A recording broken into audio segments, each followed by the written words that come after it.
This is a story of a kid from the slums of Chicago became the king of swing.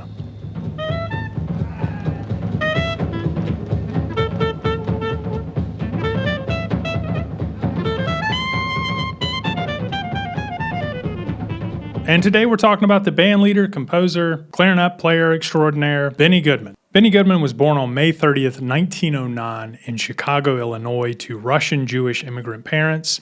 He was the 8th child of 12. They grew up very poor in a project house, basically, or a public housing. But he took clarinet very seriously and music very seriously. And by the time he was 14, he was already playing with Ben Pollock's big band, which is a big deal, through the late 20s. And then he went on later in the 30s to form his own band, the band that everybody knows, with like Gene Krupa on drums. And he started really taking off when he was doing a gig at the Palomar Ballroom in California. And it was radio broadcast, so you get songs like Sing, Sing, Sing, which everybody knows, 1 O'Clock Jump, things like that.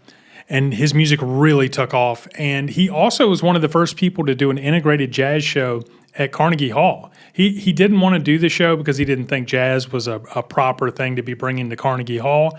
But he eventually he made it happen, and it was historic. And he had musicians like Teddy Williams and Lionel Hampton with him, they're amazing musicians if you haven't heard of them. And Benny Goodman pretty much dominated the big band scene. Him, Glenn Miller, Count Basie.